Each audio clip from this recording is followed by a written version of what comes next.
everyone, welcome on my channel Sania learning tutorial.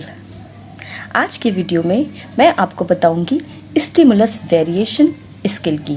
जी हाँ, जो हम बीएड के माइक्रो टीचिंग में स्किल यूज़ करते हैं उनमें से ये एक बहुत ही इम्पॉर्टेंट स्किल है स्टिमुलस वेरिएशन। इसे हम क्लासरूम में कैसे एग्जीक्यूट करेंगे या कैसे परफॉर्म करेंगे, ये सब मैं आपको इस वीडियो में क्लियर कर दूंगी। तो बने रहिए मेरे इस वीडियो में एंड तक। तो जैसा कि मैंने इस वीडियो में आपको बताया, पहले भी बताया होगा, मैंने अपने कई सारे वीडियोस में मैंने बताया था कि एक टीचर को सभी स्किल का एक साथ यूज़ करना होता है क्लासरूम में। तो स्टिमुलस वेरिएशन का टीचिंग में बहुत ही इम्पोर्टेंट पार्ट होता है, जिसमें एक टीचर एक एप्रोप्रिएट स्टिमुलस का यूज़ करते हैं स्टूडेंट को इवोक करने के लिए, जिससे स्टूडेंट के अंदर डिज़ायर बिहेवियर और डिज़ायर रिस्पॉन्स क्रिएट हो जाए, स्टडी की तरफ एक अट्रैक्शन आ जाए, कंसंट्रेशन फोकसिंग पावर क्रिएट हो जाए स्टूडेंट्स के अंदर। तो स्टिमुलस वेरिएशन ये है कि a continuous use of such stimulus may induce interest and attention of the learner physiologically and psychologically. The lastly bring desirable changes in the learner. तो जैसे कि मैंने अभी आपको यहाँ पर बोला कि सभी स्टूडेंट को फिजिकली और मेंटली प्रेजेंट होना चाहिए क्लासरूम में। जब कोई स्टूडेंट या सभी स्टूडेंट फिजिकली और मेंटली क्लासरूम में प्रेजेंट होते हैं तो ही उनका अटेंशन उस स्टडी की तरफ अट्रैक्ट होता है और वो इंटरैक्ट होते हैं। और ये एक टीचर की ही रिस्पॉन्सिबिलिटी होती है, टीचर की ही स्किल होती है कि वो सभी स्टूडेंट को इंटरैक्ट करे जो भी टॉपिक वो क्लास में पढ़ा रही हैं। तभी एक जो इन्वायरमेंट क्रिएट होता है ये है एक्चुअल क्लासरूम। क्योंकि ऐसा अक्सर होता है कि कई सारे स्टूडेंट्स में कुछ ऐसे स्टूडेंट्स होते हैं जिनका ध्यान कहीं और होता है और वो क्लासरूम में प्रेजेंट तो होते हैं, बैठे तो होते हैं, बट जब ध्यान अगर कहीं और होता है तो फिर उनका जो उस पर्टिकुलर टाइम ड्यूरेशन का जो टीचिंग का पॉइंट था वो छूट जाता है, फिर उन्हें समझ में नहीं आती है। तो ये लूजिंग पावर हो जाता है स्टडी का। तो ज़रूरी होता है कि सभी बच्चे क्लासरूम में मेंटली और फिज़िकली प्रेजेंट हों, जिससे एक अच्छा इन्वायरमेंट क्रिएट होता है और जो स्टडी होती है वो भी इफ़ेक्टिव होती है। तो इस स्टिमुलस वेरिएशन स्किल में टीचिंग इसी स्किल का यूज़ करती हैं और सभी स्टूडेंट्स का अटेंशन और फोकस स्टडी की तरफ लेकर आती हैं। स्टिमुलस वेरिएशन, जिसे हम हिंदी में उद्दीपन कौशल कहते हैं, ये एक विशेष प्रकार के उद्दीपन का प्रयोग करता है।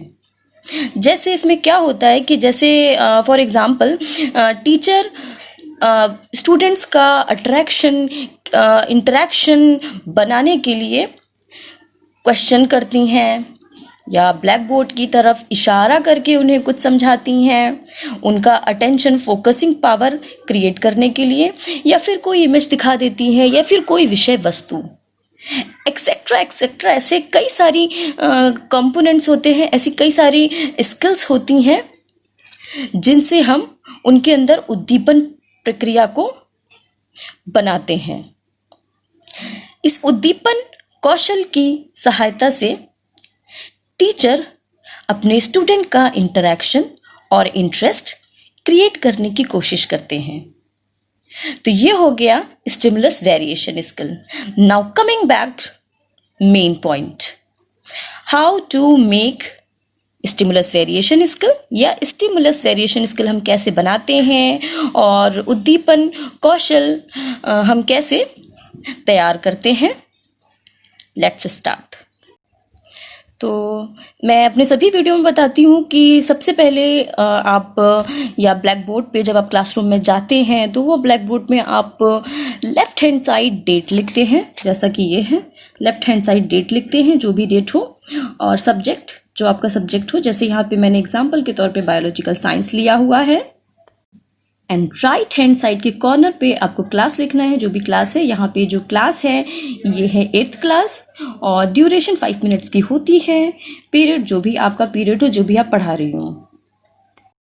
सेंटर पे आपको टॉपिक लिखना होता है। टॉपिक, जैसे कि मैंने यहाँ पर आपको दिखाने के लिए टॉपिक लिया हुआ है क्रॉप प्रोडक्शन एंड मैनेजमेंट। ये जो मैंने आपको एग्जांपल के तौर पे, ये जो मैंने आपको स्किल बना के दिखाई है, ये 8th क्लास की NCERT से ये स्किल मैंने रेडी की है। तो अब आ जाते हैं हम कंपोनेंट्स पे। तो जैसा कि मैंने अपने हर वीडियो में आपको बताया है कि हर एक स्किल के कुछ कंपोनेंट्स होते हैं, और इन्हीं कंपोनेंट्स को हम बेस मान के, आधार मान के, इन्हीं कंपोनेंट्स को फॉलो करके ही हम ये स्किल का यूज़ करते हैं। तो चलिए पहले समझ लेते हैं इनके कंपोनेंट्स, क्योंकि इनके कंपोनेंट्स का बहुत ही इंपॉर्टेंट रोल होता है। आपको इस कंपोनेंट्स को समझना बहुत ही ज़रूरी है, तभी आप आगे की स्किल को अच्छे से बना पाएंगे और उसे क्लासरूम में एग्जीक्यूट कर पाएंगे। तो पहली जो स्किल है वो है टीचर मूवमेंट। इस टीचर मूवमेंट में टीचर जो है वो क्लासरूम में टीचिंग लर्निंग की प्रोसेस में, जब भी कोई टीचर क्लासरूम में जाती हैं तो, और कोई भी टॉपिक को मान लीजिए एक्सप्लेन कर रही हैं, तो एक्सप्लेन करने के लिए उन्हें बीच बीच में मूवमेंट करते रहना चाहिए। बेंचेस के बीच में मूवमेंट करते रहना चाहिए, स्टूडेंट्स के बीच में मूव करना चाहिए। मूव करते करते उन्हें कुछ टॉपिक को समझाना चाहिए या क्वेश्चन करना चाहिए, जिससे अटेंशन और फोकस क्रिएट होता है। और टीचर जैसे मूवमेंट करें, right to left, left to right, right to backward, backward to forward, किसी भी डायरेक्शन में मूवमेंट कर सकते हैं। मूवमेंट करने का फ़ायदा ये होता है कि अगर मान लीजिए बैकवर्ड सीट में कोई बच्चा बैठा हुआ है और वो ध्यान नहीं दे रहा है, उसका ध्यान कहीं और है, तो जब टीचर किसी स्टूडेंट से बात जाते हैं ना, तो वो एकदम अटेंशन में आ जाते हैं। स्टूडेंट, कोई भी स्टूडेंट होता है वो एकदम अटेंशन में आ जाता है। जब वो अटेंशन में आ जाता है तो वो पढ़ाई भी करने लगता है और फोकस भी देने लगता है स्टडी में। तो इस तरीके से मूवमेंट टीचर को करते रहना चाहिए। बट हाँ, ध्यान दीजिएगा यहाँ पर कि मूवमेंट अननेसेसरी नहीं होना चाहिए। मूवमेंट की एक टाइमिंग होनी चाहिए और वो टीचर को ध्यान में रखना चाहिए। एंड नेक्स्ट हमारा जो कंपोनेंट्स है वो है टीचर गेस्चर।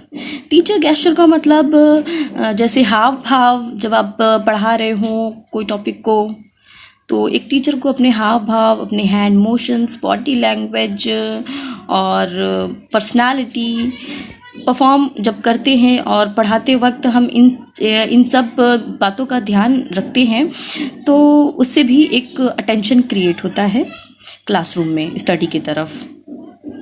तो एंड थर्ड स्किल जो है वो चेंज इन स्पीच पैटर्न। अपने टीचर को अपनी स्पीच पैटर्न को चेंज करते रहना चाहिए।